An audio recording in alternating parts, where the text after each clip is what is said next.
Just let me know when you hit the live I've button. already hit the live button, buddy. Okay, we We are are live. live. Welcome, everybody. Welcome, three people who come in the stream.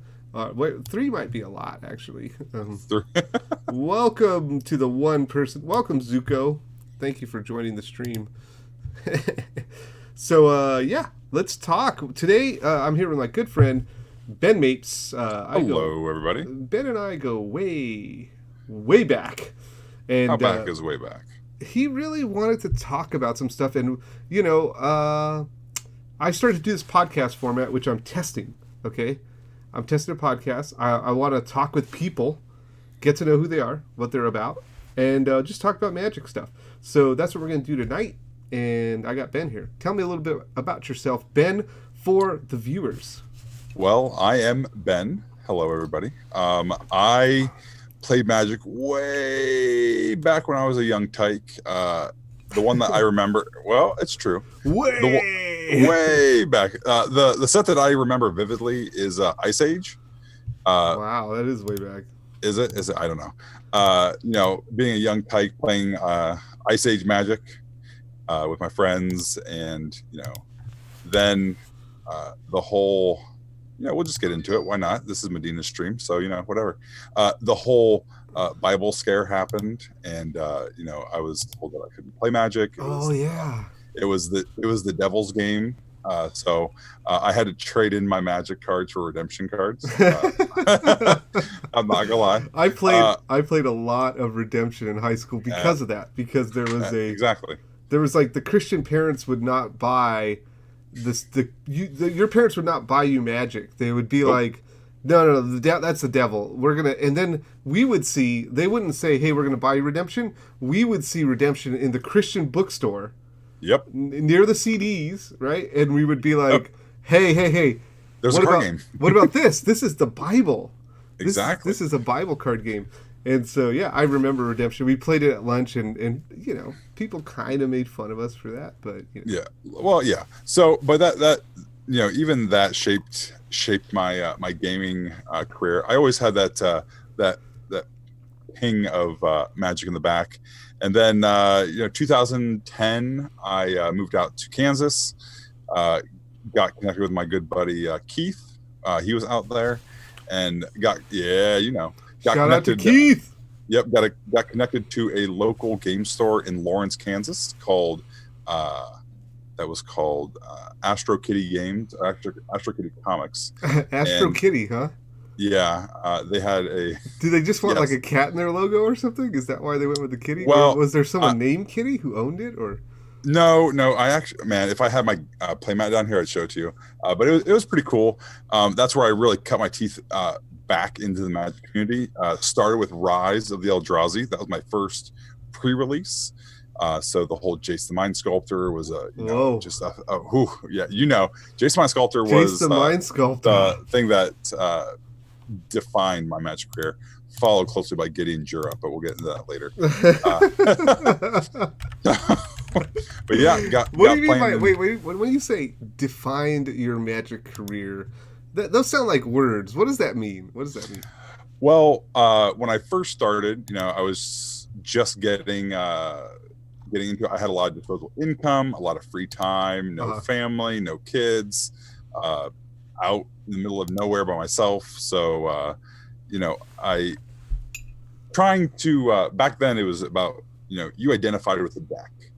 You didn't just play whatever the hotness was that week. You were the Jund guy. Or the control guy, right? The control guy, right. Or the janky combo guy, or the guy that just played whatever he could. And that's just how our group identified at the game store. So, I started off, the cheap deck back then was Jund, so I got the Jund, but I always got stomped by control. I was like, man, I just got to get these Jace the Mind Sculptors because they're like, $100 a piece. They were. I mean, they still are now. But yeah, they were. They are. So got the Jaces, and then slowly got into Blue White Control, Kago. Okay. Let's stop. Okay, let's stop for a second. We're stopping. Let's just pump the brakes, man. So when I say Jace defined you or defined your Magic experience, you're telling me about a deck and like your origin story and stuff like that. I want to know like Jace. Like, let's talk about Jace and how it defined your Magic experience. What does that mean? Because I was super like when Planeswalkers came out, Magic was like, we need a Mickey Mouse, right? We need something to like put a face on the box and this kind of stuff. And so like to me, I was very like kind of cynical about that when it first came out because I'm just like, I don't care. They're cards. They have numeric stuff on them. And now, let me just say, nowadays I have a lot more of a soft spot for that kind of stuff. So I've kind of matured into that, or I guess it's grown on me, as people will say. But like at the time, I was super cynical. So it doesn't sound like you were. It sounds like it really impacted you, the branding. It did. I wouldn't say so much like I was what do they call it, Vorthos. I wasn't Vorthos in nature. I didn't know a whole lot about the story, but I seeing that card, Patrick Chapin's of the world, music videos made about him. You can laugh. I listened. I still listen to that song about once a week Jace or the so. Mind Sculptor Greater Than All, or whatever. Better than all. Yeah. Yeah, by Bill Bolden and Patrick Chapin, right? Yes, I love that, and he just kept putting up results, and I got it, and I just felt like it gave me all the options that I wanted in a card game in one card. So it answered all the questions, and it was a threat in itself. Did you feel like when you were playing Jace, did you feel like you were sculpting someone's mind with it, or was it just like a really like effective card on the battlefield? I felt empowered every time I played it. Every time I had it in my hand, you felt safe. I did. I felt safe. But this was back when you played Baby Jace to like the seal of Jace, right? Get rid of yeah, exactly. So the way it used to work. Let me just explain to people who don't know. The way it used to work with Planeswalkers is if it said Jace in the subtype, then you couldn't play another Jace Planeswalker. You couldn't play like if you had, the way they used to do it is the Baby Jace, the 3-mana Jace Beleren, people would play that so that their opponent could not play the 4-mana Jace. Because I guess the way it worked is like if you played a Legend or a Planeswalker with the same subtype, they both would die, right? Yep, instantly. And so like, the other thing would, you slam your Jace Beleren to kill their Jace, the Mind Sculptor, right? Boom, like got them both. Or you'd have to play sometimes your Jace Mind Sculptor to kill their Jace the Mind Sculptor, which was like, I can't let him have Jace. I gotta sacrifice, And right. So, but they changed that now. Now you each can have a Planeswalker, and I think you could have like 2 Veraskas now. Yeah, you can have any amount that aren't the same actual name. Like you can't. I can have Jace Beleren and Jace the Mind Sculptor both in the same battlefield. Mm-hmm. So keep going. I guess. Then what happened is Stoneblade happened. Got too good for standard. Got banned. Jace got banned. Stoneforge Mixer got banned. All the things that I loved about Magic got banned. I was told that I couldn't play with these cards, and I was just like, okay. It was back like the Bible scare, right? You couldn't play with the cards. Yeah. They were like, no, that's not for you. Jace the Mind Sculptor is a devil, and they banned him. Is the devil, yeah. So I had moved back to Ohio at that point. The cards that I played I couldn't play anymore. There was no Modern. Modern was just coming out. Mm-hmm. Extended was there, but you couldn't play that either. So I basically just moved on, and I was like, you know what? I will come back to Magic once I play Jace the Mind Sculptor again. Okay, so now let's fast forward. Now we're here. New sets out. Boom. New sets out. I know that you've re-entered the market of Magic recently. We don't want to tell that story too much. Nope. Not that I do want to tell, but we have a lot of stuff to talk about tonight. Lots. And, now you're back. Jace the Mind Sculptor is back and better than ever, right? Well, I mean, probably not better than Teferi, but, I would argue that, but... but there's this other Planeswalker that captured your heart when you started in that era, and who was it? Gideon Jura. He was the first Planeswalker that was in a set that I started with. I don't have the story of opening him pre-release weekend or anything like that, but he was the catalyst for me for blue-white control. Right. Like I had my Jace. I had my Jace, he's the blue, and then I had my Gideon, which was the white. It was like Starsky and Hutch, right? It was. It's what Starsky and Hutch wished they could be. Right. It's like, one says, I like your moves, and the other one says, I like your style, Yeah, I feel that. So, like, now there's a situation with Gideon, right? I have been told of this situation. I don't know if I want to come to grips with it right now, but we should tackle it. Should we talk about it? Because, like, okay, I'm not a Vorthos guy, but some people don't like things to be spoiled. But I thought this was, like, common knowledge about Gideon because, like, all the cards say it, right? The cards, so the set has been fully spoiled, by the way. Everybody, as of yesterday, right? Or War of the Spark dropped yesterday. We can see all the cards. We're going to talk about some of the cards tonight, some of the ones we're really excited about. But in those cards, it depicts the story about Gideon, which is that he dies, right? He dies. Now, how does he die, Ben? How does Gideon die? Well, it looks like he does some epic things. I don't know what card it is exactly, but he rides Rakdos right into battle. Yeah. He gets shot by the white zombie god, or the Pegasus does, rather. Yeah. That he's right. I mean, it seems like straight out of Lord of the Rings. I mean, again, that's another touchstone for me, but we won't go there. So it seems like it's a very epic confrontation that happens. You love Lord of the Rings, man. Yeah, you don't want to go there. We won't go there. But I will say this for the audience. When I was building a card game, okay. Oh my God. All Ben wanted to tell me, I talked to Ben about card design and stuff like that, because, from a game design perspective, all Ben wanted to talk about was Lord of the Rings card game. He was just like, dude, you should do it like Lord of the Rings card game. And I'm like, yeah, okay, all right. So I stopped asking for, like, feedback, because I was like, I'll just play the Lord of the Rings card game, because then that's what Ben will want to do. There we go. So I think do you know how Gideon dies exactly? I mean, do you want me to say it? I would, you know what? This is the raw time. Go ahead and spoil it for me. Okay. I've seen a few cards, but I don't know the exact premise. So what happens is, when you're talking about this god, Oketra, the zombie god, right? So, from what I understand, okay, again, not a Vorthos guy, but from what I understand, guys could correct me in the chat. Everyone who's watching, if there's somebody who wants to correct me, that's totally cool in the chat. So, the Liliana brings all those Amonkhet gods back to life, and she's like sicking them on Nicol Bolas, right? No, she's supposed to use them for Nicol Bolas's, scheme or whatever. But eventually, I just kind of spoil it. She turns them on Nicol Bolas. But at some point in that transition, so Gideon's Pegasus gets killed, right? Gets killed by the Oketra god, right? And then he rides Rakdos. Okay, in some moment of need, he rides Rakdos. So epic. To help Liliana. So Liliana turns against Nicol Bolas, and Nicol Bolas is like, I ain't having that. I'm going to kill you, right? And then Gideon, he is like invulnerable, right? That's why he's always indestructible in the cards, or he becomes an indestructible creature, right?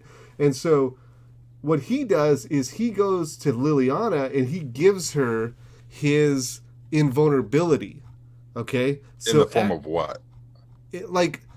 I guess the best way to describe it, let me see if I can find the card. I'll see if I can find it. It's depicted in a card of it happening. And I think, let's see. Is it where he taps her on the shoulder and he's looking all... Yeah, when he's like holding her shoulder, he's like making her indestructible. And what that's doing is he's passing that to her, which is making him destructible, right? Because, like, when I first heard, like, Gideon died, I'm like, how did he die? Because isn't he indestructible? Like, that's weird. And so he died in a sacrificial way, Man, I can't find the art now. Yeah, I'm looking for it, too. Tell me how that feels about the Gideon sacrificing himself. Well, I'm looking for that art. Is it in a card? Is it in a card, or is it just, like... No, it's definitely in a card, because he's got that weird purplish... red stuff going around him. Yeah, because Nicol Bolas is trying to kill Liliana. How noble of him. Welcome, Mannix. Yeah, it is noble. Also, welcome, it is very noble. Cameron. Did I say that right? I hope I did. It is a noble death, and many people like that kind of thing, when a hero dies in a hero's death, right? That's what he did. I'm still looking for the art, and I'm so bad at this. We should have had this ahead of time. I know it's a black card. I almost remember specifically it being Okay, black. let's sort by color. That's what I'm doing right now. All right, I'll let Ben find that. I'm looking. Here we go. Well, Wow, I have to show it. I don't see it. That's the I really problem. don't see it. Okay, check this out. This is an awkward moment. I'm gonna awkward. I'm gonna find it. Let's see. Gideon dies. MTG. Let's see if we can find it. I know that there's images for that. Oh, it's right here. Gideon's Sacrifice. It's a 1 white instant. Choose a creature planeswalker you control. All damage that would be dealt this turn to you and permanents you control are dealt to the chosen permanent instead. The ultimate sacrifice. Okay, so what it's a white instant, 1 mana. Yep, 1 Gideon Sacrifice. That's pretty straightforward right there. How did Gideon die? Well, if you look at the card, Gideon's Sacrifice. Reading the card explains the card. Oh, there it is right there. Okay, so let me switch over to so we can see it. Let's see. Can I pull it? Am I in the right spot? No, here we go. We're going down. It's this one right here. Right here. Let's click it on. Yeah, see the art right there where he's holding Liliana's shoulder and he's like saving her from Nicol Bolas. So that's what's happening. He's getting owned and she's not. And so how do you feel about that? Do you feel sad about that? Well, I feel sad in 2 regards. Okay. You can confirm this to me if I'm incorrect.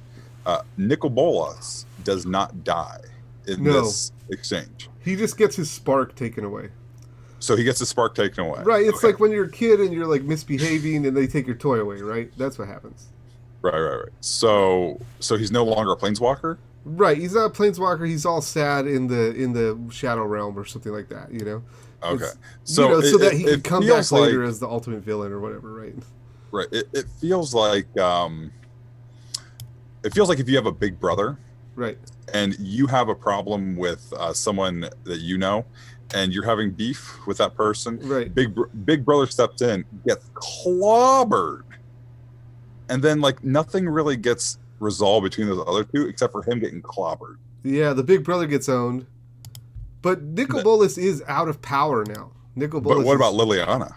Liliana is good now, right? She has turned to the light side, right? She's flat out good. I like that. I don't know about flat out good. You know, I mean, she's Liliana. You know, I mean, I don't know. We got to get a Vorthos. I just hope that his sacrifice wasn't in vain because again, he is in my top 3 planeswalker, top 3 characters of all time. Like I just think he's great. I love that you have a planeswalker that can always be a creature that you can attack with that doesn't die to your wraths. I mean, he was great in all of his forms. I didn't play a lot of Gideon, so I'm more connected to cards I played, and so like I played very little Gideon. Yeah, exactly. You played a lot. So like there's a new set coming out called Gideon's Spellbook. Oh, this is awesome, right? Yes. Because like, okay, I'm not feeling the same way you're feeling about Gideon, but I'm really feeling great about this Gideon Spellbook business, right? Yeah, let's look at this. That's probably not the greatest site to look it up. I'm looking for a good site. Here's the Polygon site here, and Polygon. If you haven't seen, so let's pull up the cards. These are the cards. So you get Gideon Jura, which is the OG original Gideon, the one that sparked it all for me. I think we need to. I think we're gonna get rid of our gamer tag stuff here so we can see better. Because if you guys want to follow us on Twitter, we'll give you that information. Horrible product. I don't know about that. What? I'm already saying it's a horrible product. I am a big fan of the new templating that they do with the spell books. Horrible product.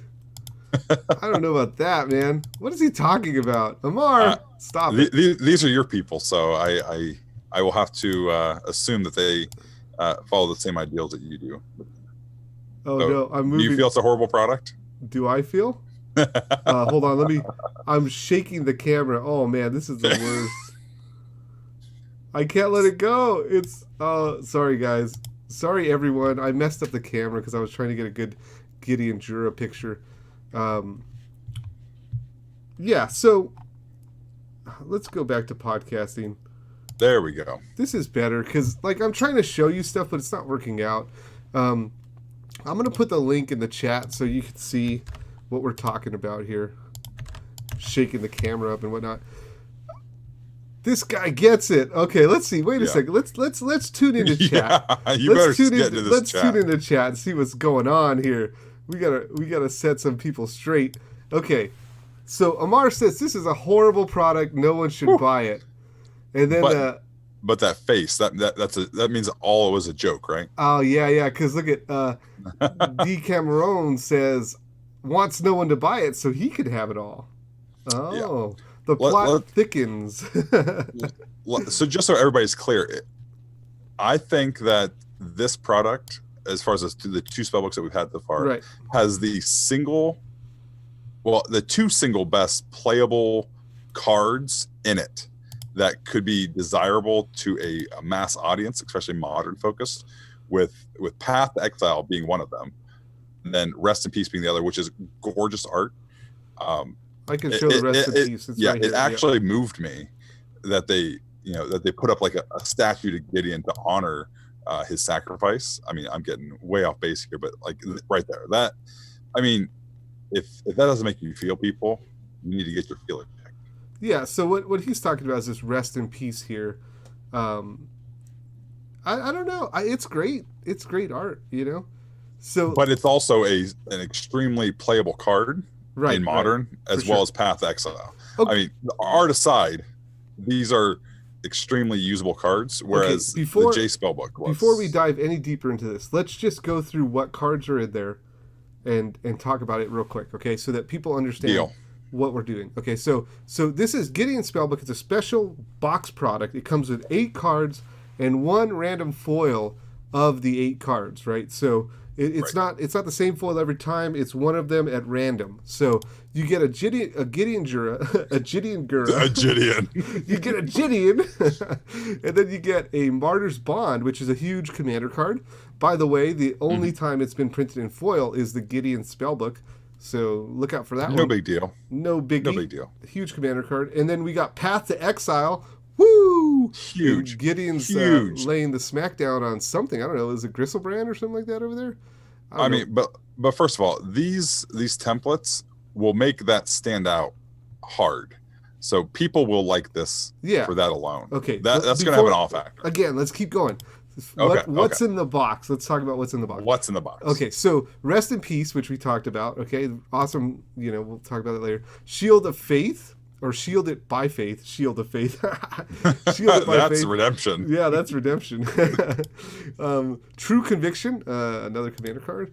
Worship. Yeah, and then huge. That's another great card. Another good modern card right there. The 8th one is super huge in Commander, and I want one of these in foil. So, Amar, if you buy a bunch of these, hook me up, because I want a foil one. Blackblade Reforged, okay? Which, to be clear, this is the first artifact in this template. Yeah, it's the only artifact in this template. This is it's gorgeous. Yeah, it's great. I think it looks awesome. And I saw, I believe from the professor, that the artist who did the original legend that owned or that possessed that Blackblade also did this art. So paying homage to the past while also moving forward in the future is a nice touch. Really great. Yeah, Richard Kane Ferguson is the artist, and he was the one who did the original Darken Blackblade or Dakin Blackblade or whatever his name is. So yeah, correct. Very cool set. I think that great homage. If people want to talk about, because some people want to talk about finance or magic finance, should you buy this set? Yes. 100%. Yes, 100% you should buy it, and especially if you can get it. Like Amar's talking about getting it at distribution prices. Like I know some, the store that I work with, they're going to buy X amount, as many as they can. And then we're going to open some of them for singles. We're going to be pre-selling these singles. Actually, we'll be pre-selling these as soon as we know how many we can buy. So we'll be putting those up for sale. And so, like, a lot of stores are going to do that. Very cool set. I think you should definitely buy it. The key cards that people are going to really, really want, the high top 4 cards, are Path. going to be the Blackblade Reforged, the Martyr's Bond in foil, and then the Path to Exile and the Rest in Peace. Releases June 28th. What do you think I'll go for in foil? Path Exile. What's that? What do you think that Path Exile will go for? Do you think that's gonna keep on a high trajectory, or that'll plateau? Because that being a foil, it's a 4 of in modern in like every control deck. Well, the Path has been printed in many foil variations. Okay, but has maintained its high value. It has maintained its high value, but the foils themselves are not really spectacular. Okay. You know, like for example, like the best foil path you can get is the Rebecca Goy foil path, and that one's like $20 or $25. And so with this product being something that you can open mass like that, and then, you know, it's not limited or anything like that, you can open many of them. I think the path will, the foil path will be, I think this will make path go down a little bit. I think we've been selling paths for like $12. I think they're like $12 right now. Are they really? Like non-foil? Yeah, non-foil. Let me look at the. I bought my set at 8, so. They were great. Let me see. Path to Exile.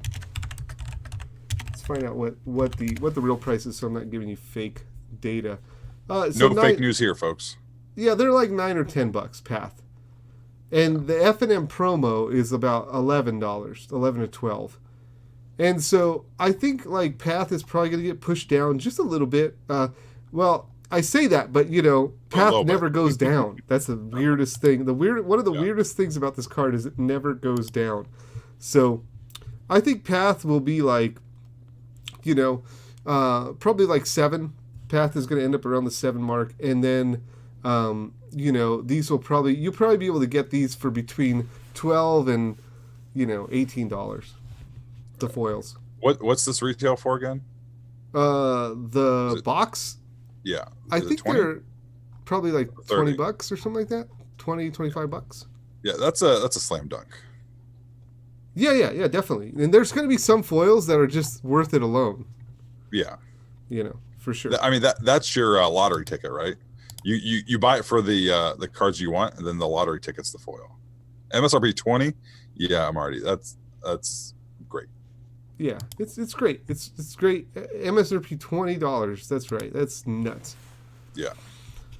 So Gideon, we're sad about him leaving us, but you know what? He left us with a great product.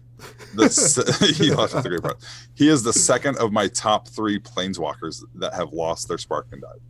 So I don't feel I'll ever have to worry about my Jace losing his spark. If he does, Magic is done. There's your hot take. Magic is done without Jace. No. But Gideon and Venser, they are my other rounding of the top 3. So, okay, let's talk about, since we're on special sets, let's quickly talk about the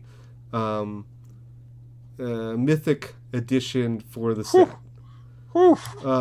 I don't know if you like this. I don't know if you like the Mythic edition for the set because, you know, it has this planeswalker called Jason Mind Sculptor in it, and yeah, that art though, that art.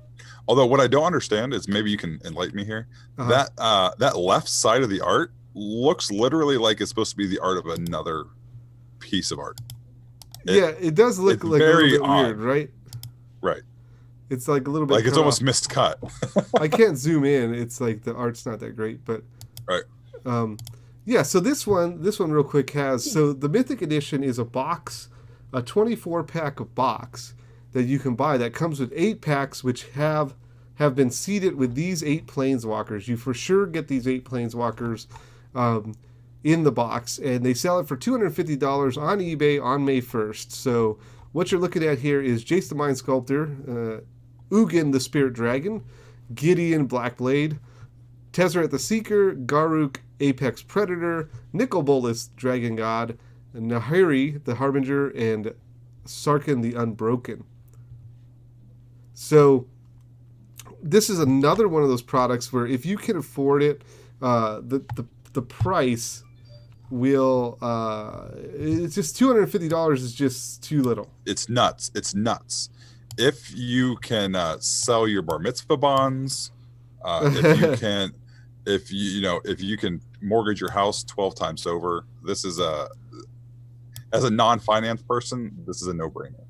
Right, you should buy as many of these as you can afford, and there's no way you lose by buying these. No, you only win, and it's just a matter of how much you want to win by. Right, and so really cool. Besides the financial implications of like, okay, this is okay, duh. Wait, this is specking though, Medina.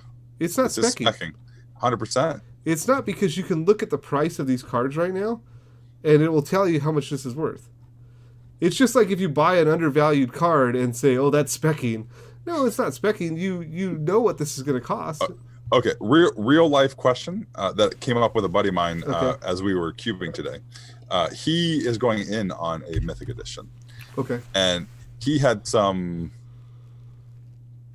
inflated numbers of what he thinks this Jace. I mean, let's all be honest. This is all about Jace and Ugin. Those are the two front runners here. Jace, where do you see that ending up? He was thinking $800. No. I don't believe that. No. I told him that the plateau for that's got to be Soul Ring at most. What do you mean? So what do you mean? Well, Soul Ring Masterpiece. So you think that like the Soul Ring that's in that's in $250,000 decks on EDH Rec.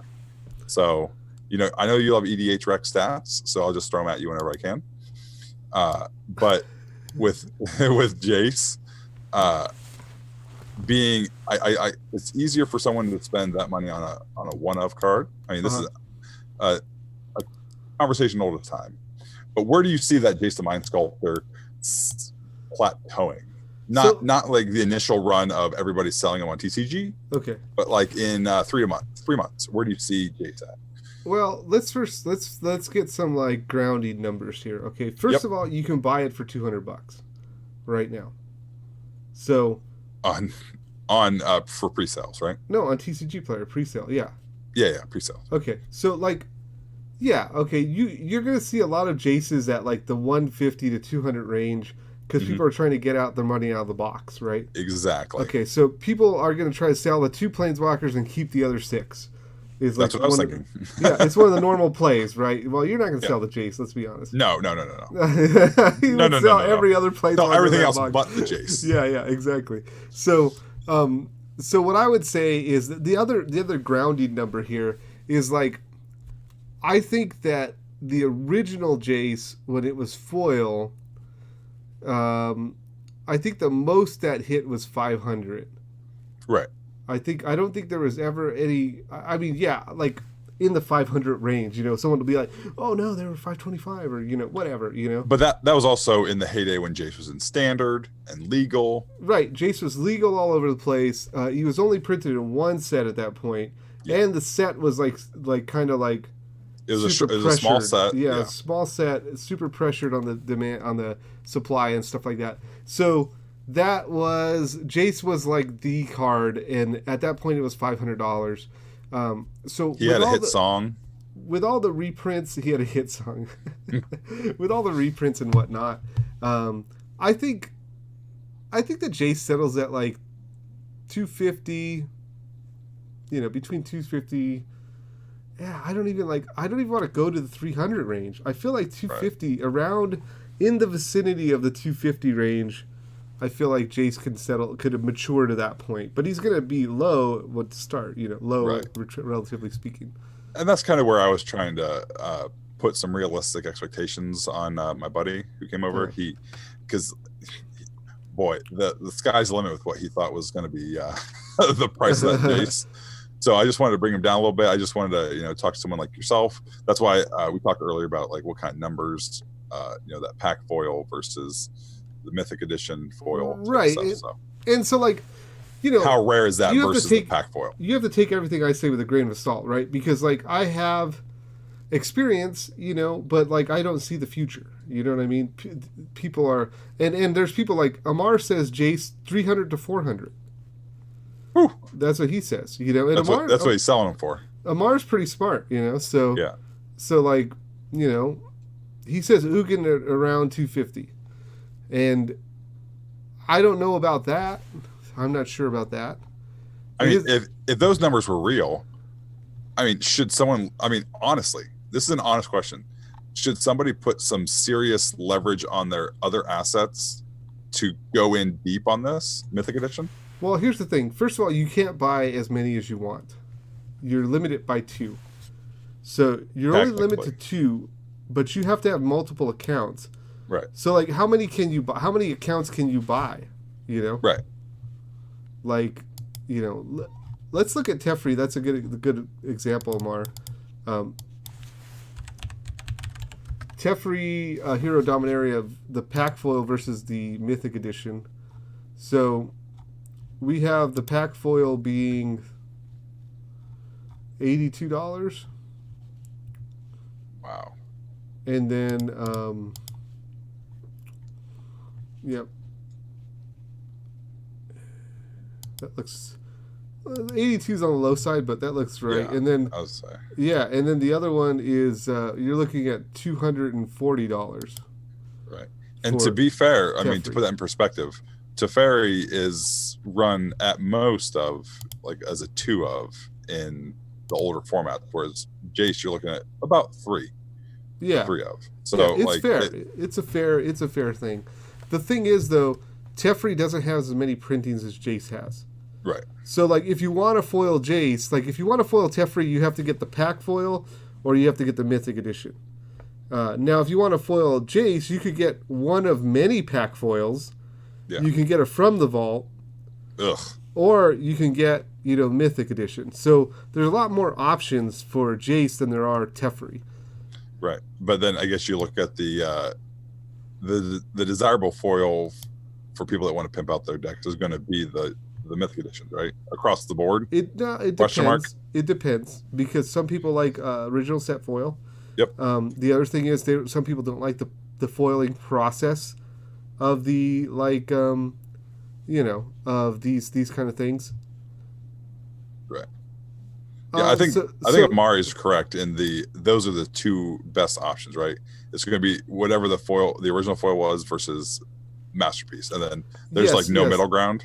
Sure, they're like, he says, so Amar comes up with a good thing. He says, number of foils won't matter when it comes to like making your deck fancy, right? And right. I don't like using the pip word when you're talking about the deck. I used to do that a lot, and I just don't like that word in general. I don't think it's a good word, and I try to use some other term. So that's why I'm avoiding it. But to the point, number of foils won't matter. It does matter. It does matter because when you're looking at something like, let's say Jace is $300, you're looking at a foil Mythic Edition $300 Jace or $100 from the vault Jaces. Ugh, it's like foiling. Okay, is it really worth $200 to make that leap? To a select few people or a select group of people, it is worth. Okay, fancy, he says. It is worth that, but iced out. I like that. If you want to get your deck all iced out, get it a grill. But what I'm saying is that to some people, they're going to be happy with just the cheaper foils, because it's just about completing the project, making everything foil. And so, I'm so glad I don't care about foils. Amar says you couldn't pay me to play it from the vaults, Jake. See, but that's right. That's you, Amar. One thing that people make a mistake about when they're thinking about the market and they're thinking about things like that, they project, right? They project their personal preferences onto the market, and you have to realize that the market is a bunch of different people, and there's a bunch of different profiles in the market, and you're not the complete sum of the market. And so, that's what you have to realize. And so that's the thing, again, take what I say with a grain of salt. Maybe Amar is right. It's possible. But the same thing is true with Ugin, right? Because you had Ugin's Fate promos, you had Ugin and the set foil, and then this foil now. So the Fate promos will throw off the calculation for Ugin. The other thing about Ugin is going up anyways. We've been selling out of Ugins like crazy. And so, the demand is already going up. Supply is going down. They're going to add more supply, but I think that's not going to satisfy the trajectory of Ugin. Right. I mean, that's So- only 12,000 copies at most. And Magic players are hungry. Hungry. They're So hungry. is it just because of Tron? Like where else do you see that that Ugin demand? Ugin is beast in EDH. One of the things in EDH is it's big and awesome, right? But also like in monocolor decks that can't deal with like certain permanents, like in a mono black deck, Ugin is great because then you just like exile all permanents that are like, something, X or, not colored or whatever. Right. It's a nice wipe for EDH, and it's just a great card. I mean, so EDH is huge, modern in Tron, and, it's iconic. So. All right. So yeah, I think that's enough about the Mythic Edition. Let's talk about the set. Oh, can we please? Can we please talk about the set? Well, wait. One last question then, before we go. Okay. We all know Ugin and Jace, right? Right. What's your sleeper pick? I come to Medina for the goods. I think everybody else should get the goods too. So, what's your sleeper pick for the one to look out for that will probably be low on the radar, that has the most room to move? Okay, so the most room to move is probably Nahiri. Nahiri sees a lot of modern play. Not a lot of modern play, not enough to be like noticed, but like you see Nahiri in a bunch of different styles of decks, So like you'll see her in the sideboard, you'll see her in the main deck. It's kind of like a Johnny Vengeant back in the day. You don't talk through it. You would see a Johnny Vengeant. So like let me talk about 3 of these planeswalkers that Thank you. that are interesting to me. Nahiri, I have a bunch of Nahiris. Like, I mean, here's one right here. Like I have them in a box. Because I'm like, hey, Nahiri. Every time I buy Nahiris, they're like $2 right now. Every time I buy them for what? $1. And I'm like, I'm not going to sell them for $2. I'm just going to throw them in a box and just leave them there. So like, I feel like as Nahiri matures in the modern format, we could see that price raise and then this price raise. Kind of like Kaya did, right, in Standard. So Right. Kaya was kind of low rate, but seeing play in a bunch of different decks, like sideboards and different styles, everyone was kind of like, it's kind of a weird thing. And then you see, Kaya spike, the normal version, and then you see the Mythic Edition spike. So that one, I would say, has the most room because it's so low, right? This will be like probably one of the poopier ones. And then, it will, if it rises, then it's going to go high. Now, some people already know that Tezzeret the Seeker is really good at Vintage. And so, like, this, I used to play this all the time in Vintage. The art is amazing. It's like Time Vault, combo in Vintage. And, it's just a great card. So, I think I would look out for this. I would look at prices of this one, see what's going on. And then I will say that the Fast Finance guys are hot on the Garruk Apex Predator. A lot of them were saying that like we should go in on foils. This is another reason why speculation is kind of like, because if they had bought it on foils, then this is going to kind of, depress the value of those foils because now there's a premium version of the foil, right? For people like Amar who wants this premium version. But the reason why they like it is because it's Destroy Another Planeswalker. It has 4 abilities. It's played in EDH, from time to time. And so I would say that because they have influence, they may be talking the Garruk Predator up, and then you might see that go up in price. So these are the 3 I would be watching. The, Nahiri, Tezzeret, Nahiri for more long-term, Tezzeret, and Garruk for more shorter term. All right. One final question, and then we can move on. What is this? You just get me on the cast and you just want to ask me 100 questions? That's what this is Your about, right? cast. Right. So I get you on the cast and then you ask me 100 questions. Well, right. I'm the voice of the people. The voice of the people. Right.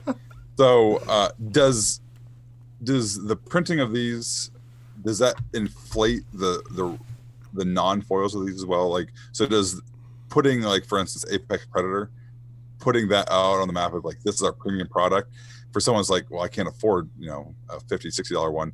does that increase No. demand for the non-foils No, it doesn't for your increase sets? demand for the non-foil because Okay, it just adds more supply to the market. So there's more options in the market. People who wanted Garruk Apex Predator always wanted it. You know what I mean? They didn't like want it because now it's in the Mythic Edition. You know, I gotcha. think there's very few people that would say because it's in the Mythic Edition, I want it. Except for the card itself, right? Like Hmm. they might say, "Oh, I want a Mythic Edition Garuk," but that doesn't change the value of the non-Mythic Edition versions, right? Right. Because they're going to say, "Oh, I want that one." So I would say, you know, that this doesn't change that at all. It just adds more supply and probably puts a little less pressure on those other ones. Because Right. like the foils, if somebody wanted a foil Garuk, what we're going to see is people selling their Garuks and selling their foil Garuks. Same thing with the Tezzeret. Selling their Tezzeret, selling their foil Tezzeret so they can buy these boxes, right? What I'm going to sell my Ugin, right? Because I'm going to Right. want to take that money and roll it into one of these boxes so I can upgrade my Ugin. So that's what you're going to see is people selling these cards so that they can maybe try to buy if they have any value, right? Right. Or so they could buy a box or the single itself because these singles are going to be available for purchase. So Okay. Well, if it's okay with you, I'd like to move on to the set now, if that's okay. well, it's We your can look at podcast, so those. you just tell me what you want to do, man. You, the boss. Okay, I'm the boss. so we're not going to review this whole set because, No. first of all, super difficult to do that because this is a really hard to evaluate set. Okay, it's super deep, really good set. I'm really looking forward to watching its impact on the market. But what I will say is, I'd like to pick some cards that you think that you're excited about. Right? Okay. Yeah. What cards are you excited about? In what formats? And let's talk about them. Okay. Well, I guess my first thing is, I'm a fan of cycles. Mm-hmm. I just like the completeness of that. What's your thoughts on the finale cycle? Obviously it looks like the green ones, like the new Green Sun Zenith. Right. That's what everyone's talking about. Do you see these making an impact outside of EDH? Yes, Commander. yeah, definitely. So these are really powerful. The finale cycles. The green one lets you go and search for any creature out of your deck or graveyard. The blue one is a brain geyser. Right, you draw X cards. Hmm. Well, it is you draw, not target player. So not Right. exactly brain geyser. Finale of Promise. What does this one do? Um, That's the copy spells. oh, you could cast 2 spells, right? Yeah. They're out in your graveyard, right? Yeah. Graveyard. And then if the X equals 10, you can copy those spells twice. Right. Okay. Whatever. That's not happening. Whatever. And then we have the other ones are right here. Okay. So Yeah. then the black one, it's the like rise from the grave. You destroy up to 3 creatures with toughness X or less. If X is 10 or more, you may return all creatures from your graveyard to the battlefield. Right. So you get everything like Liliana's Dark Realm, but only for you instead of everyone. And then create X 2/2 soldier tokens, and then create also X angels, right? So, Mhm. like, first of all, I will say the white one is the weakest because if 'Cause you it's white. have like 10 2/2 soldiers, you probably don't need 10 4/4 angels. You know what I mean? It's just kind of Right. like Win more. overkill. Like, okay, if they're going to wrath the board, they're going to wrath all your angels and all your dudes. So, it doesn't have as much of an impact, I don't think. With the black one, you get to bring everything back. In EDH, if you can bring back your whole graveyard, then you can win the game. And I don't mean like, by just attacking. You could just combo and stuff like that. So, Finale of Promise, this is something that could be in a Mystics deck in EDH that reduces the cost, Mhm. and it's a really spell-driven deck. So you can, like, with a high experience counters, you can copy, multiple cards and just go nuts with that. But, like, I think from, like a constructed playability, I think the two that have the best chance are the Green Sun Zenith or the Finale of Devastation and Right. the Finale of Revelation. So the blue and the Okay. green one seem to have the most possibility. The blue one, it's almost like there's a couple things. First of all, this looks like a great card in Standard. in my opinion. And it feels like, I don't know, it just feels very powerful. I mean, obviously, draw X cards is always powerful, but then if you get to go the 10 route, then you're untapping 5 lands, and you have no maximum hand size, which is nutty. But also, there's in the Solidarity decks in Legacy, where you cast High Tide. This kind of card is nuts, right? Because you untap all of the lands that you basically High Tide it, and then you can do it again. You know what I mean? And that deck used to run a Green Sun Zenith, but like because this untaps the lands, I don't know. I don't know what you know. I don't know if you run more or whatever. You know. So I like this. The Finale of Devastation. I mean, Green Sun Zenith is banned in Modern. So I mean, I don't know what to say about this. Like this. Well, okay. Question. With the red one, is being able to bring back for making it red, is bringing back Bolt and Chain Lightning. Is that good enough? You think in Burn? No, I don't think it's good enough because it's too slow, in my opinion. Okay. It feels like situational. Like I feel like burn decks want to have more velocity. They want to just do the thing they're doing. They don't want to count on something else to do that thing. You know, so like it feels weird like if you don't have a bolt in your yard, right? But like you're like, well, you always have your bolt because you're a burn deck. Yeah, but what if you play like a Goblin Guide, you know? Right. And then you play like what if you play a Goblin Guide and then like a Rift Bolt, you know? And then it's like you have this in your hand, and rather than being able just to bolt them, you know, or do some other damage to them, you have to wait until you get other cards in your graveyard to like take advantage. And it just doesn't feel nimble, I guess. Okay. Fair enough. So it doesn't feel nimble. Now, Amar says that Final Promise feels like an auto slot in Storm. I don't know. Storm does fill its graveyard, right? And it is about like playing a lot of spells. I don't know the Storm archetype enough to know what to do here. And you are casting the cards from your graveyard, right? So that adds the Storm triggers. Is that what we're right? Well, yeah. Just the fact that you are like the fact that you'll have like stuff in the graveyard to play this with because you're using like Faithless Looting and those kind of things. You know what I mean? And then rituals, you know, so you'll be able to like play ritual, then use this with the ritual to play other stuff from the yard and copy it maybe or whatever. And so like that feels more at home, but I'm not super familiar with the archetype enough to be like, yeah, this will see play in Storm, because there's cards that come out that you're like, that looks like a good Storm card, but it doesn't always make it in there. You know, the list is pretty tight. Yeah. And so like what does this do that like the Flash Black red spell doesn't do? What's it Past in Flames. What does this do that Past in Flames doesn't do? Is it cheaper? No, I don't think so. Past in Flames is 4. Right. But I guess it casts them right without. It casts them without paying those mana costs. Yeah. Yeah. So I don't know. I'm not saying no, but I'm just saying I don't know enough to know. I know that some people are talking about it with like 0 mana spells, like you play. Well, yeah. you play this with like Ancestral Recall or Ancestral Visions. You play this with the black one that brings everything back from the graveyard. Living End. Living End. So they're talking about this and Electro Dominance in the same deck that do those kind of things. I don't know. Electro Dominance didn't do it. It didn't get there, and so which I thought it would. I don't know if this is gonna get there or not. I doubt it. In that, but like, hey, people do crazy things. Okay. Can we can move on from the finales? I thought that was a good discussion. They're just interesting. I like cycles, so it's good to talk about those. I'm going to talk about disappointment for me. Okay, talk about disappointment. Gideon Blackblade.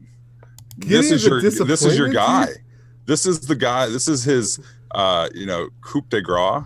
And what is that called? Is it the coup de grace one? The swan song, right? This is the final. It's the final tomato. Card. It's both the best. It's the last and the won't say works, but is, I mean, the fact that he's just a static 4/4, that just opens him up to removal all the time. No, it's only on your turn. Well, right, but you know, I like to choose when that happens. So, for instance, I can't wrath the board without him being affected. He's indestructible. Terminus. Hello. Maybe you've heard of it. You can't terminus the board. That's different than wrath. Tomato. Okay, you win. But wait, before you go on, let me tell you. Somebody in the audience says that you have a radio voice. I definitely have a face for radio. You know, you might know this guy. His name is KYT. Oh, good. KYT. KYT's in the house. Let me tell you, KYT, that is high praise. I am both blushing and in awe. So thank you very much. He can see you, by the way. So if you're blushing, then you know he can't see the blush. I'm using a lot of radio makeup right now. So yeah. All right. So. But anyway, I'm just super disappointed with this. I feel like for 3 mana, the other 3 mana one is just better. I mean, you can't. Yeah, wow. I just don't. I don't like him at all. I have to disagree with you here. I mean, that's fine. I have to disagree with you. I think this is better than the other 3 mana one. I mean, that's good. I mean, it's good to have a differing opinion. Right. You know? So, like, let's talk about it. Okay. All right, let's talk about it. So, you think the other one's better? Why? Like, why is the other 3 mana better than this one? Okay, so his +1. I mean, I guess again, this is pure bias, right? But coming from a control player, I don't play with a lot of threats. Okay. His +1 doesn't affect him. Yeah, but because this is not a control card, does not mean it's a bad card, though, right? No, I didn't say bad. I said disappointing. And disappointing is subjective. That's true. That's a true fact because you're disappointed that it's not a control card. Correct. But it's a good card. Because his first appearance, that was all control. Boy, oh man, he's like, come at me, bro. Come at me all day. I'll fog your day. Oh, so anyway, I mean, but do you agree that it's a good card? You could disagree. It's fine. Yes, I'll disagree. Oh, yes. Oh, I was going to say we did it, folks. He said it was a good card. No, he disagrees. No, I don't like it. I mean, people can like it. I don't like white aggro. This could be the the upper end of a white weenie strategy. Yeah, but, imagine when the other 3 mana enchantment, what is it? History of Benalia cycles out. Mm-hmm. Can you see a Gideon Blackblade in there? Yeah, I could. But again, being my background, it hurts me that I would love for it to be playable in the archetype I like. Yeah. But again, Magic, it's not all about Ben. I've learned that over the years, so we can move on. I'm glad that shows tremendous personal growth. You know, it's true. And being my size, growth is hard to come by these days. Yeah. So. If you guys don't know, you can't see Ben right now, but if I was standing next to Ben, I would have to look up like this to see. 6'8" is hard to. He is tall. He's a big man. He's a big man. Big heart. Moving on. This is true. Why do we have to move on? Why can't we tell the folks about your big heart? Well, I mean, you gotta leave something for the second time. You know? Oh, are we doing this again? Well, we'll let the people decide. People will decide. Why don't you tell us in chat? Tell us in chat if you have a Venusaur. You can Venusaur to tell us. If not, Venusaur. If not, you could put yes.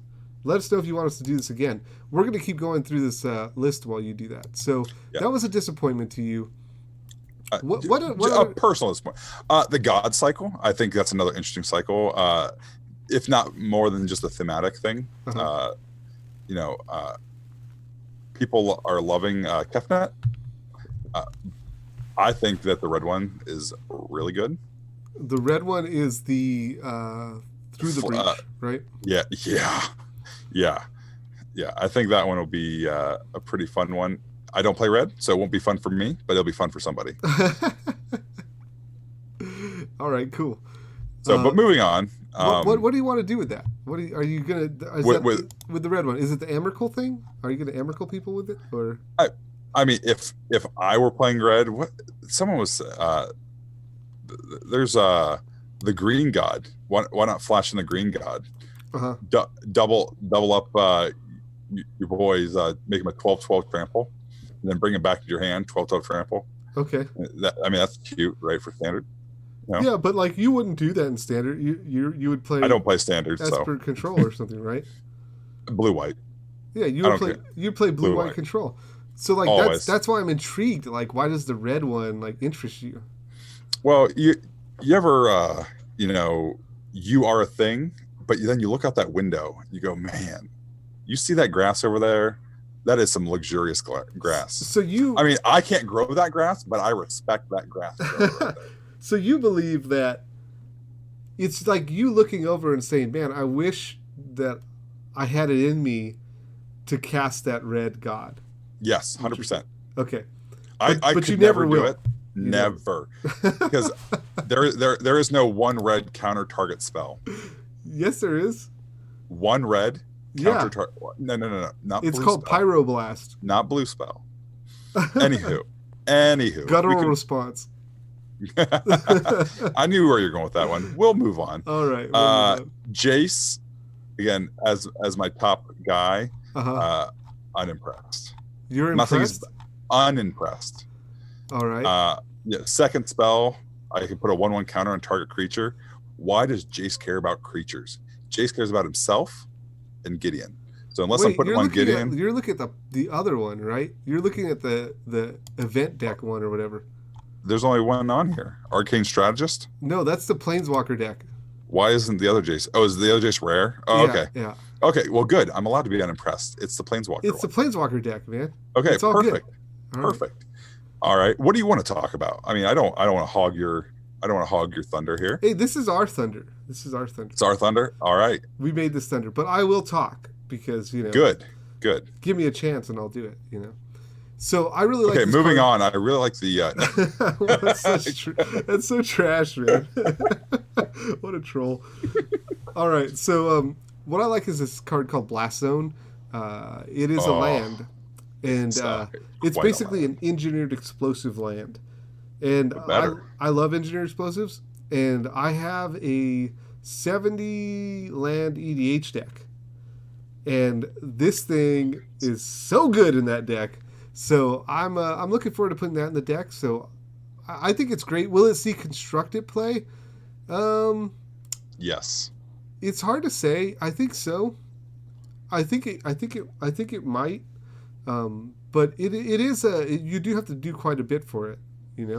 What I'm interested in is trying to remove the counter. Yeah, there's a lot of ways to do that because you can then crack it for 0, which is neat. Yep.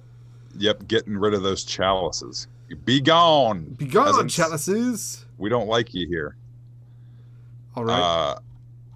What else is before we get to Planeswalkers again? We've been hitting them pretty hard. Yeah, let's not talk too much about Planeswalkers. Who cares? Yeah. So about this card that gets rid of them, Elder Spell. What do you think about that? The Elder Spell. Let's pull that up. That's black sorcery. Destroy any number of target Planeswalkers. Choose a Planeswalker you control. Put 2 loyalty counters on it for each Planeswalker destroyed this way. Get you some. Woo! Super powerful spell. Wow. Right? Wow. The first thing I thought about doing with it is just having a bunch of those uncommon Planeswalkers. Yep. Do it to yourself. And do it to yourself. Yeah. Just like, I'm going to play a bunch of Planeswalker, get a bunch of value, and then like play Teferi, and then kill all my Planeswalkers and ult him. Ultimate first try, yeah. Yeah, just ult him right there on the spot, Black. That is so cheap. Yeah, this is insane. So cheap for that effect. This is like a Planeswalker loyalty ramp spell, And Yes. also, like, this is going to my mono black EDH deck. Like, there's no doubt about that, Right. There's just yeah, that's great. All right, your turn, buddy. What else you got? I got a few cards here that they're all looking pretty good. This set is gas. I mean, we shouldn't beat around the bush. This is a gas set. This set is there's so many cards that like I told my friend, hey man, I want to buy multiple boxes of this set, and I want to do that because first of all, I want the buy a box promos. Okay, Can we talk about that? Yeah, the buy a box promo, Tezzeret. Yes, man, this is a great card. You're doing it for the static, right? Like that's. No, I do it for the neg, man, or for the plus. So like, Of let me find it. Let me find it. okay. Yep. Okay, here it is. Tezzeret, Master of the Bridge. So he is a 6-mana planeswalker. His static ability says creatures and planeswalker spells you cast have affinity for artifacts. Whoa. And then Oh my. he starts with 5 loyalty. You can plus it by 2 by saying deal X damage to each opponent. That's EDH playable. You know, that's my format. That's my bread and butter right there. Go on. Where X is the number of artifacts you control and you gain X life. So here's the thing. Once that comes in play, you can dump your hand of all the artifacts because they have affinity for artifacts. So you like have this setup turn where this setup like thing where you're playing all these artifacts. The artifacts don't. Yeah. The artifacts don't. Oh no. But you play artifacts. Yeah, but creatures and planeswalkers are the only thing that gets the affinity. Right, but there's artifact creatures. Yes, there are artifact creatures. Right.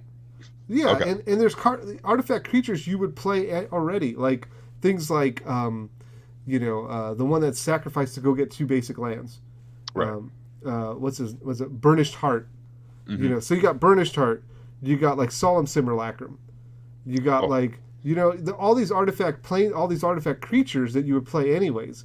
So then you play artifacts that are not creatures, right? You play them all out. Then you play Tezzeret. You drop all these creatures out of your hand. And then you dome. I like that. I like that too. John Maddox says, glances at Microsense Lattice. Oh boy. Yeah. Oh boy. So I like this a lot. And then we didn't even talk about like the neg 3, return an artifact card from your graveyard to your hand. That's awesome. And then, exile 10 cards in your library, put all artifacts from among them on the battlefield. The alt is the weakest thing about this Planeswalker. The rest of it's all gas. Which is great, right? If right. The weakest thing about your planeswalker is the ultimate, which is the thing that doesn't happen the most, that just makes it a great planeswalker, right? Right. And so I want one of these for my personal collection to have because I play a lot of Commander, but I also want one to give away. Because on Twitter, I think I'm going to give away one of each planeswalker from the set. All right. Question. Yes. Especially this, since we've had Nexus of Fate. Is this the best buy a box promo we've had?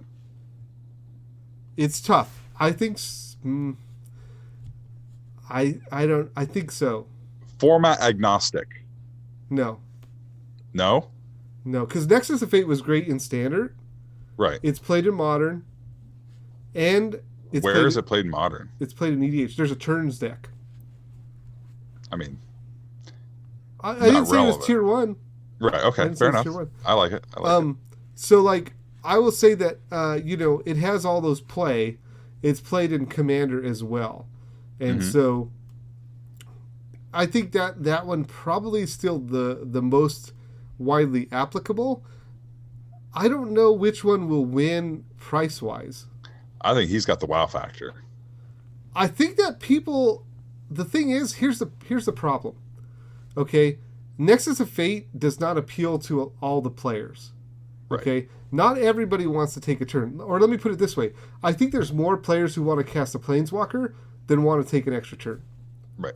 And so I think the demand for Tezzeret may be higher than in EDH. After all said and done and everything shakes out, the Commander demand, which is what matters for pricing, okay? The Commander demand for Tezzeret, I think, will be higher than Nexus of Fate, which means that Tezzeret will outpace Nexus in price in the long run. That's my thought.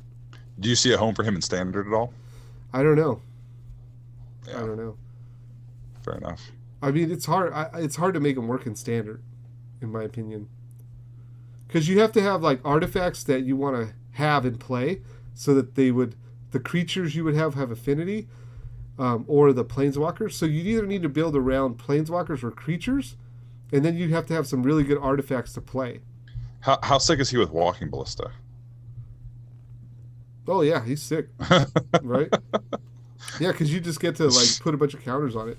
Yeah, for free. Yeah. Or the other one what's the other one that you put the X counters and then you get that many 1/1 Thopters? Oh, his brother, yeah. Yeah, Walking Ballista's bro. Yeah. Or sister, or, I know what you're. I can't remember the name of it, but yeah, that yeah. one. You know what? You had someone in the chat. Your Amari had a great one, which I just discovered earlier. Uh-huh. What do you think of the plain wide celebration? 5 green. Choose 4. Right. You may choose the same mode more than once. Create a 2/2 citizen. Blah. Return target creature. Blah. Proliferate 4 times. That's what you're doing with this card, everybody. 4 times. Hello. I thought I was gaining 16 life. Yeah, you're doing that. I'm proliferating. We'll see who wins that exchange. Yeah, I think the proliferate, it makes it insane. Oh my goodness. And the regrowth is really good too. Right. But a proliferate 4 times card. Well, I mean you have Contagion Engine for 6 that lets you do it twice. For 1 more mana, you got to do it 4 times, or whatever you want. Yeah, but for 3 mana, if you play fetch lands, you could just proliferate infinite, man, with the Evolution Sage. That's another hot one. Talk about it. Tell me more. Oh, I like this card a lot. I like it with Lord Windgrace. So Lord Windgrace puts lands from the graveyard into play.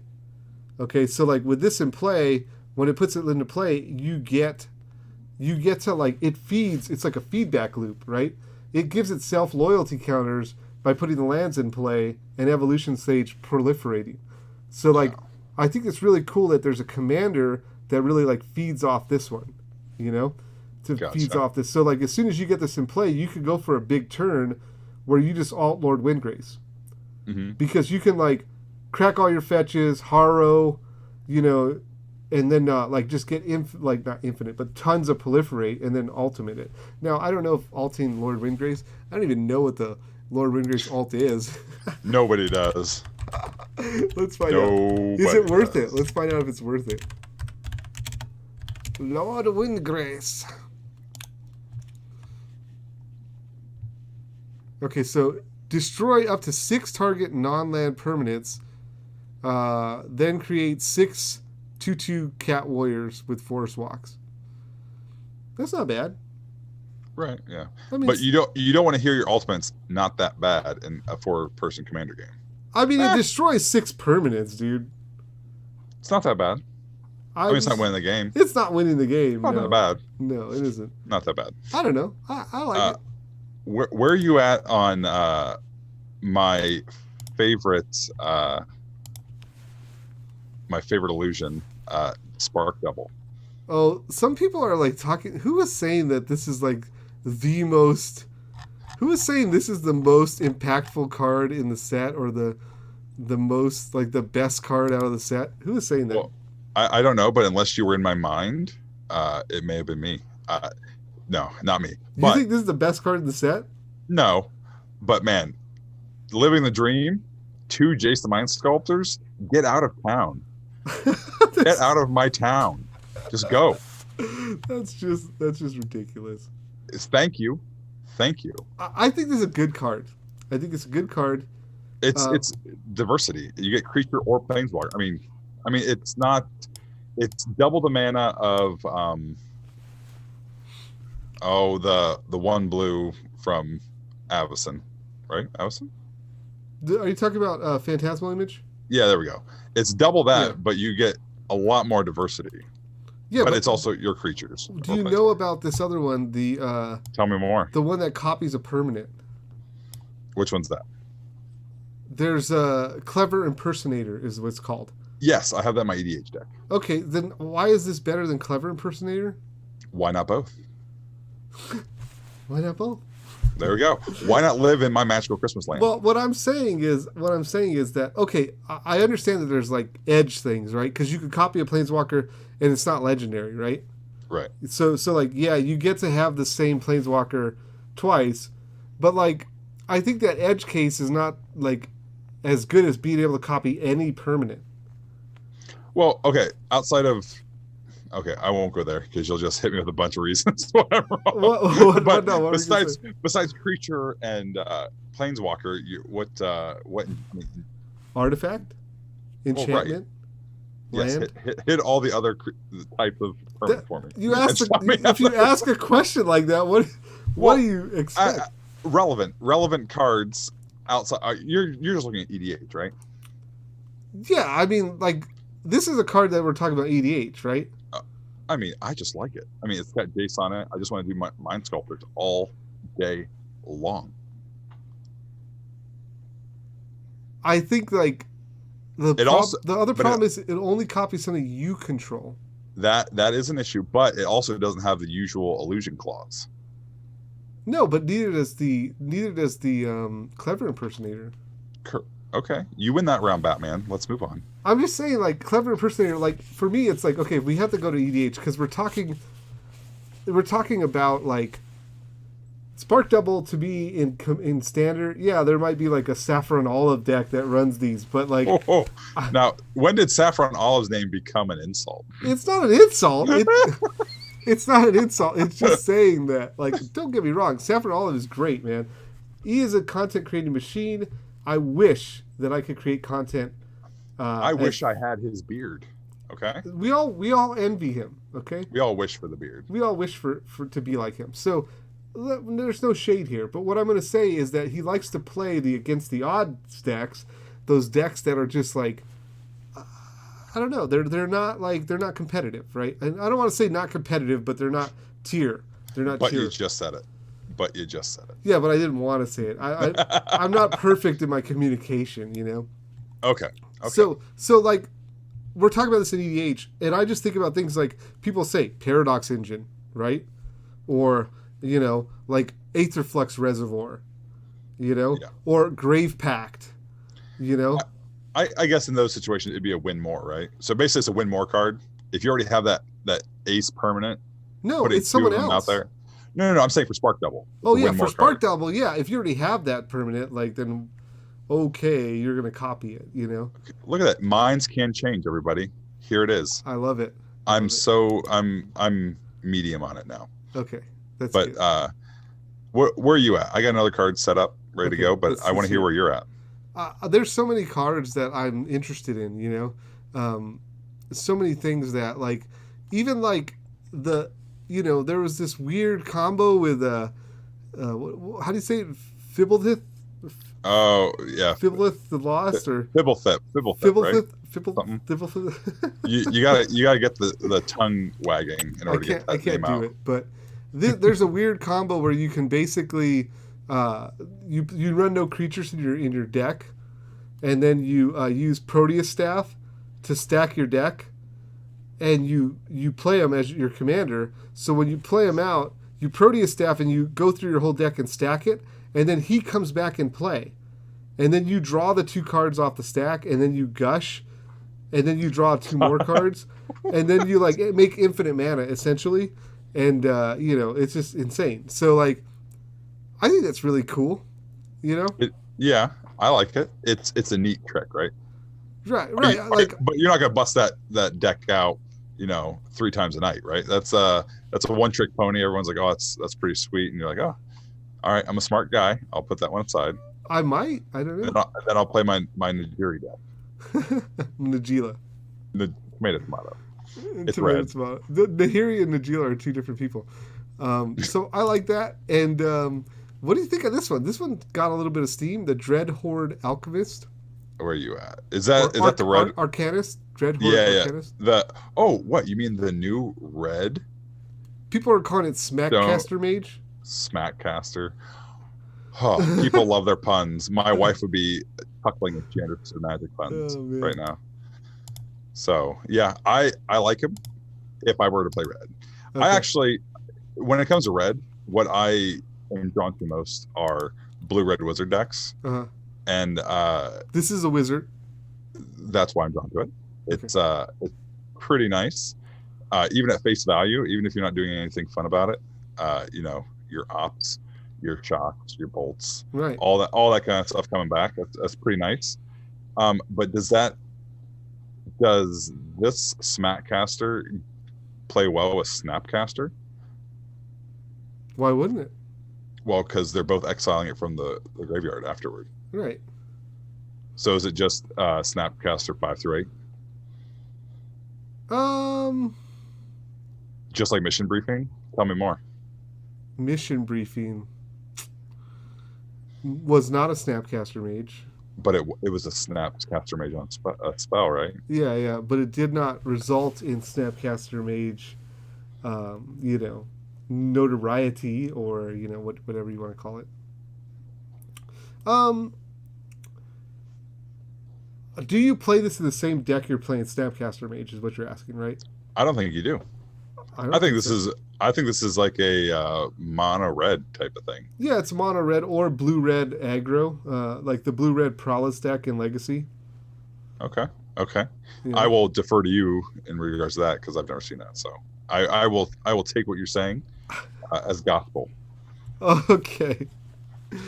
What do you got queued up here? Okay. So the number one thing for blue white mage, besides counter spells, what is it? Drawing cards. Close. Board wipes. Okay. Time wipe. Close. Not even close. Time wipe really has me juicing because as a blue white mage, we play like minimal big threats. The fact that I can return mine, which usually has an ETB, to my hand and then get rid of all the other creatures, that's usually the thing that stops me. When I've landed my threat and they've put a presence on their board, I'm like, man, I can't Supreme Verdict this. I don't have any more threats. Okay. But I kind of like it. I'm not going to back off of that. I like this card. We need to talk to the chat. The chat is feeling left out. So D Cameron and Amar say we forgot about them. We did not forget about you.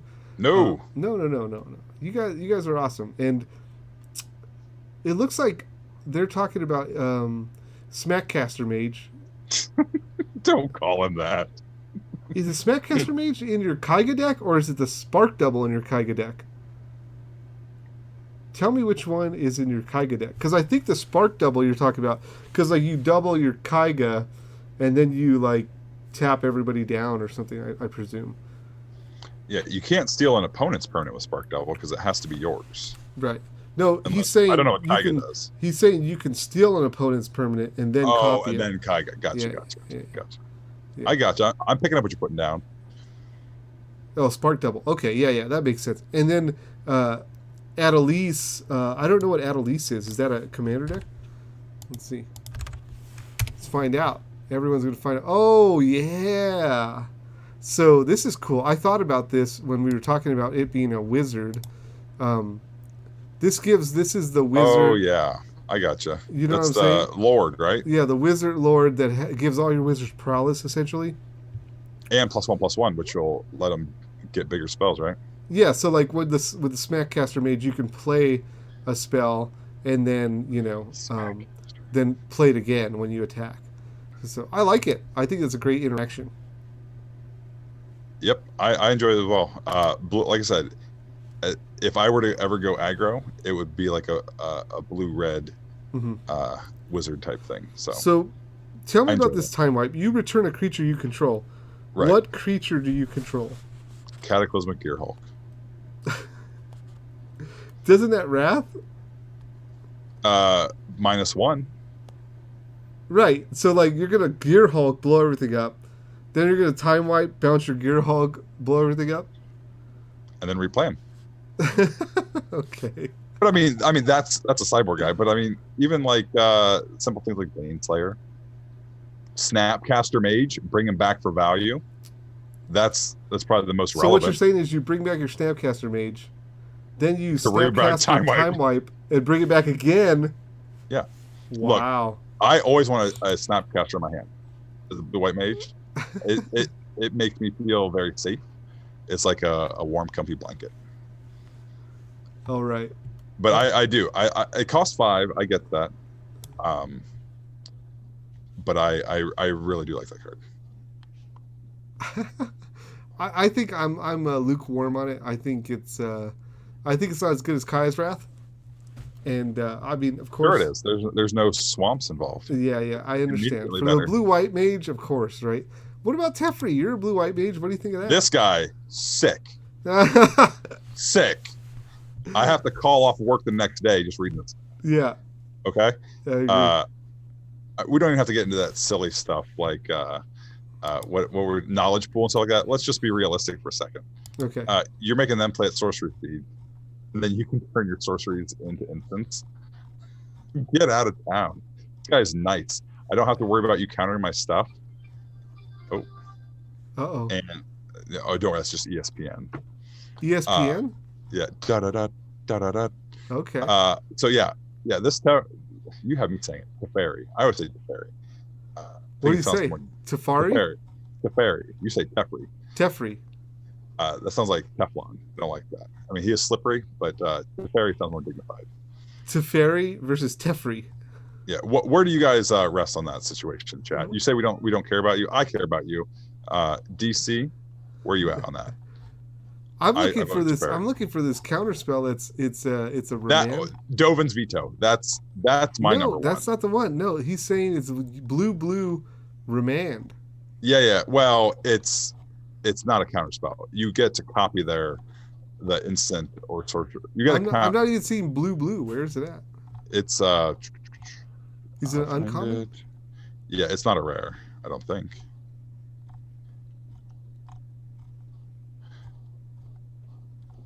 I've seen it. I've heard it said it's the closest to remand they'll ever print in standard again. So. Oh, there it is. It is a rare.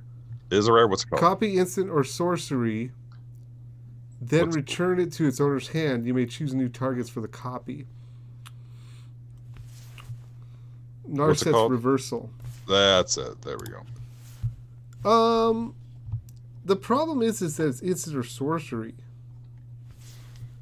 Like, remand will counter anything, right? It'll return anything. Right. And Storm isn't playing even 4 remands anyway, right? So they're not looking for remand 5 through 8 for their own spell. Right. So blue too, man. I don't know what deck wants that. Yeah, me neither.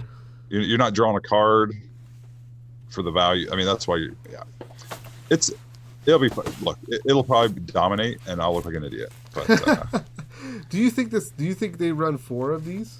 No. Double blue. Who's running it? Blue white control's not running that. Esper. What are you bouncing and then copying for effect? That's what I don't understand. Is this a standard card? Yeah, I don't know. Maybe like Explosion Expansion. Oh, can you copy the explosion part? That might be hot. But copy target instant or sorcery, then return it to its owner hand. Right, but how do you copy X? I think X is whatever it is on the stack. Right. So, but what I'm saying, if they cast expansion, can you copy that and cast explosion? Oh no! Right. No. We're getting crazy. You know what? It is awesome against Banefire above 5. Oh yeah, because it's uncounterable. Wait. Right. Yeah, because you're not countering it. Yeah, right. You're returning. That's pretty sexy. So that's sexy. So if they Banefire you, you can Banefire them and return it back to their hand. Woo! Yeah, it's kind of cool. Look at that! You've joined me in Magical Christmas Land. I like that. I don't think it's like. I think it's fine. It's like a 1 or 2 of in like sideboards or like one in Yeah, I don't even know because like I don't think you want one in the main. And the thing is that Expansion Explosion does this a lot of the time. Mm-hmm. Yeah, right? Exactly. I would much rather have that in most cases. I mean, of course, if you're in a mono blue deck, it's different. But like the decks that have red, they want Expansion Explosion, right? Yeah, versatility. Yeah, so I'm not sure. about that one. I like I said, I think it will see play as a sideboard card, like 1 of, 2 of, that kind of thing. It does not counter a Hydroid Krasis or, do anything like that. It does not counter a Planeswalker. Doesn't bounce anything, from the board. So it's tough. You could copy your own stuff, but it gets weird like that. What about overrated cards? Things that you've heard a lot of talk about, and you're just like, what are people talking about? Overrated cards. Things to steer away from. Yeah, that's a good question. What cards are getting a lot of like hype?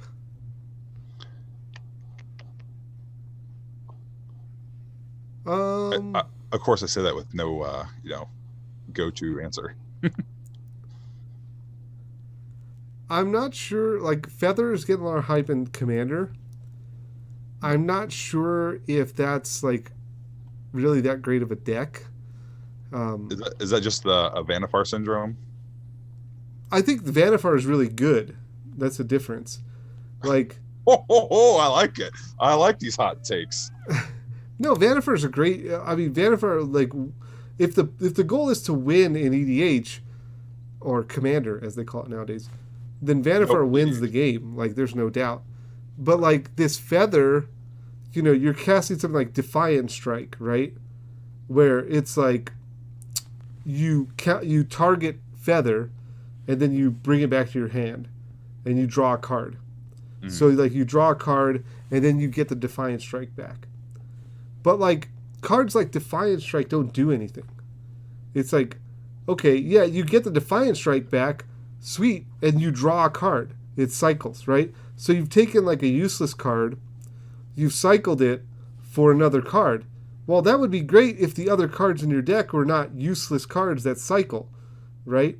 So like, now if you want to combine it with something like Aetherflux Reservoir, where you just start like, cycling through your deck and then like making a storm situation, okay, that's different, right? But if it's just going to be like, I'm going to play this Defiant Strike, I'm going to get it back and draw a card, I'm going to play this Defiant Strike, get it back and draw a card, I'm going to Path to Exile your thing, and then I'm going to, play something else dumb and like, I don't know. I don't know. Like, I don't, like, I think it gets a lot of hype until I see like something that's like, ooh, like that's real good, There's this one wrath that says like target a creature, it survives and everything else gets wrathed, or something like that. Fell of the Mighty or whatever. Right. And so it's like, oh, that's neat, like you get to wrath over and over again, and then because it comes back, so that's like more, But in its current iteration, where you're just playing these cycle cards, I don't know if I like it.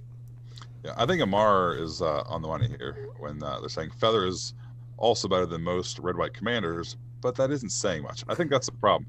People are so jazzed because they're like, oh, finally a good red-white yeah, commander. A better red-white commander. But then they're like, oh yeah, wait, it's still not great.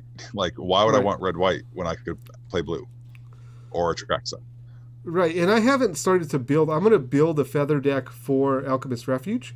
What is Alchemist Refuge, Medina? Oh, Alchemist Refuge is a website where we sell commander decks and other curiosities. So I'll put the link in the chat for everyone to check out Alchemist Refuge, and you can see the commander decks we have there.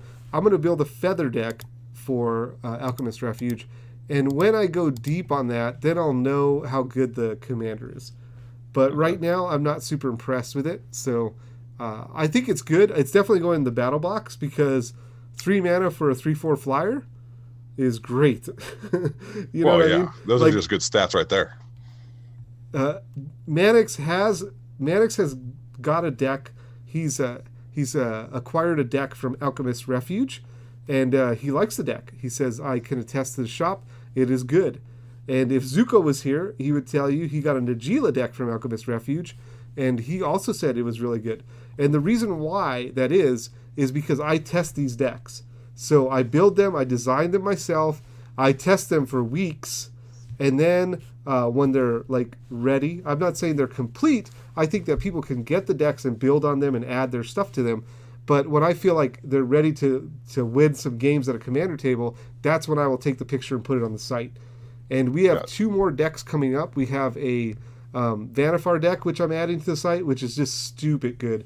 Actually, I had to stop playing it because people were getting mad. So that one's going up. And then we also have a Kaya deck, which is also pretty good. Not as fast as the Vanifar deck, but it's really good if you like black-white. So those 2 are going up on the shop. Nice. A shout out to my fledgling Zedru deck. Role reversal, blue, red, sorcery, exchange control of 2 target permanents that share a permanent type. Oh, that's neat. That's to all the Zedru fans out there. Yeah, that's a good Zedru card. I like that. Exchange Yeah. control of 2 permanents that share a permanent type. So that's not 4, right? That's mine and yours. So, right. There's 2 permanents. Right. They share a type. Yep. You're going to swap them. Yep. Oh, you got that Planeswalker? I'll take that one. Yeah, you can give them a Tibalt and take their good one. You know. Yes, but then I have to play Tibalt. So. But you're playing Zedru. Yeah, exactly. Which you're happy to give people Tibalt. It's true, but that means I'm putting Tibalt in my deck, like. Right, which is a Zedru deck. Yes. So yeah, I just across the board. Again, I'll say it. Dovin's Veto. That's probably my most excited counterspell. I'm a big fan of counterspells. Okay. So an uncounterable negate seems great. Did you mean to rhyme there? An uncounterable negate seemed great. Yeah. Sometimes greatness just happens. You just let it go. I should have let it. I should let it sit. Right. Should let it. It's just let simmer. But no, it looks great. A turn 6 Jace with Dovin's backup seems amazing. I'm looking for it. I know what it is. It is a negate that's uncounterable. It's blue-white. Yeah, blue-white. This spell cannot be countered. Oh, here we go. Counter target non-creature spell. Yeah, Dovin's Veto. Yeah, it looks great. And the F&M promo, I wish they weren't foil. That F&M promo looks amazing. All right, yeah. But it's foil, so it's garbage. Moving on. It's trash. What about some of these utility lands? Where do you sit on some of these utility lands? Karn's proliferate one. Great. Great. Emergency zone. What the heck is that? That's the flash. You can cast spells as if they had flash for 1 in sacrifice. What? Emergence zone. I haven't tap seen for this. colorless. Hold on a second. Then 1 tap sacrifice. You may cast spells this turn as though they had flash. I'm gonna look at the lands. 1 second. Hey, you do you. I'll entertain the people. People. Okay. Are you not entertained? Are you not entertained? Yeah, this is insane. Agreed. Sacrifice emergency. You may cast spells as though they had flash. So it's only 1 and tap. So like it's just 2 mana, really. Right. And what I typically play is like Alchemist Refuge. Haha, which this shop is named after. Alchemist Refuge is a blue and a green. It lets you do it till the end of turn. Like this. Like this, but you can do it again and again. This one you have to sacrifice.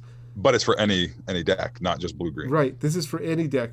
Now, I also use Winding Canyons, which is colorless. 2 mana, you may cast creature spells at instant speed. This thing is great. This is going to make it into my EDH binder for sure. I mean, I feel like both of those, the Karn one and then the Emergency Zone, are just going to be great pickups for EDH, right? Are these snap foil pickups for you? Like, are these things that you should be looking for? Yeah, I think like foil pickups should be Emergency Zone, definitely. I would even pick up these interplanar beacons. The ones that say add 2 different mana to cast planeswalkers. Yeah. Like, that's awesome. Especially with all that hybrid mana planeswalker action going on. Right. Yeah. It's just also, it's a great EDH card long term, right? If you have a Traxa deck, it's just going to always be in the Traxa deck. This is like auto include in that deck. Mm-hmm. And or a Super Friends deck. Some people are doing 5-color Super Friends because of the Nicol Bolas. So you have that. Karn's Bastion. Yeah. Wait, with the Nicol Bolas, back that one up. You mean the Niv Mizzet? No, Nicol Bolas. Nicol Bolas isn't 5-color. No, they don't. But they use 5-color general, and they want to play the Nicol Bolas in there. I gotcha. Foils. Other foils which would be awesome are like probably. I think Saheeli's Sublime Artificer. Yeah, a lot of these uncommon planeswalkers, you'll have to look into some of those. The foils of those, like Ashiok, the Artificer, Flux Channeler. Dovin. Foil Flux Channeler will be expensive. Foil Evolution Sage, like we were talking about, will be expensive. Um, I'm not sure about Dovin. Well, for me. Yeah, Dovin. You just get all the Dovins. Yep. Just that Dovin. Um, Nothing. Not the other one. Sahili, like Ben mentioned. She is. I mean, I think we've talked about this before. I don't know if everyone else is there. That's probably the best uncommon walker, right? Yeah, I think it is. 100%. It's hard for foil. It's really hard for foil uncommons to go up in price. It takes a long time for, especially the set that's going to be open this much. So, you know, I don't know. This Veraska and foil is going to be great. But so it might take a long time for that to happen. Right. So, but I think those are good EDH cards. I don't know. I think we should wrap it up soon. It's almost 2:00 in the morning, and is it really? Yes, it is. And wow. I do have to get up early tomorrow for yard sailing, so looking forward to doing that. Death Sprout, as Amar said, that's another good one. Yeah, Death Sprout's super. I said this on Twitter that this is going to be a workhorse in EDH, and people were like not agreeing with me. But it does two things you want to do in EDH. It kills a creature and it ramps you mana. And so it's just like, it's not super flashy. It's just like, does work. And I think it's a great card. So definitely. I wanted just to say, hey, I appreciate you guys joining us for the cast. I'm practicing a podcast format where I have someone on, like Ben tonight, and we talk about stuff. And, I don't know. Do you think that's good? Do you guys want to hear more podcast format like this? If you do, let me know. I will be starting a Patreon soon because Patreon's going to change their billing. So like after May 1st, they're going to charge people more money to have a Patreon. So like I am going to start one before May 1st. I don't know if I'm going to open it until I actually have a podcast. But I am going to start it so that I will get into the grandfathered into the old rates, So, let us know. Maddox says it was fun to listen to, that he would listen to it again, stuff like that. We would have less to talk about, which would be great because then we can spend more time on topics. Right now, there's just a lot to talk about, so we kind of jumped around a bit tonight. But, thanks for the mass drop tip. Yeah.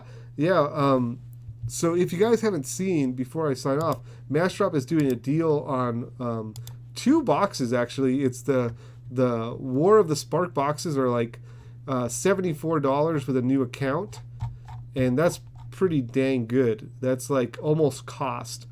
And so I'll put the link in the chat for you all to read. And then the other cool thing is they're doing... let me get that real quick. I'll drop it in here. And the other one they're doing is Allegiance. So this one's for the War of the Spark box, and the Allegiance boxes are even cheaper. I think those are... Oh, no, it's $84. Okay, so I'm sorry. $84 for War of the Spark, which is close to cost, because cost is about $80. And then the Allegiance boxes are $77, which is... Undercost. Undercost. So if you're looking for a box of Ravnica Allegiance, I don't know anyone who would be, because probably everyone's buying, everyone's probably buying, War of the Spark. But if you did want a box of Allegiance for cheap, $77, can't beat it. But you have to create a new account to do that. So, if you already have an account and you try to use that account to buy the boxes, then you won't get the $10, promo or whatever. So. Yeah, so anyways, I'm glad that helped you out, and I think it was a good deal, and thumbs up for that. 90 shipped. Did they charge you shipping? I'm curious about that. I thought it was free shipping. So I'll have to note that next time I put that out on Twitter. But again, appreciate everyone being here. Let me know on Twitter or wherever else. I think all of you follow me on Twitter, but if you don't, I'm going to put my link here, and then I'm also going to put Dior's link or Ben's link. I appreciate it. I don't know if he wants to be seen. He was like telling me, hey, man, don't put my Twitter account in there because I don't talk on Twitter. And I said, no, man, that's because you don't have people following you and you need an army. There we go. We're If you guys want to talk to me, you can talk to me there, and I'll do my best. And let's build Ben an army. An army. Ben. Let's amass Ben. Amass. All right. Again, thank you so much for joining us. We'll see you guys later. And thank you, Ben, for being a guest on this Not a Podcast Yet thing. Hey, thank you for inviting me to this Not a Podcast. It was great. I hope all of you had fun. I had a blast. If you guys like what you hear, annoy him until he brings me back. That's all I can say. Right. Or maybe just like, me and Ben will just do this. I don't know. Whether you like it or not. Yeah. It just depends. But yeah, you guys are awesome. Thank you so much. You guys are awesome. Good night.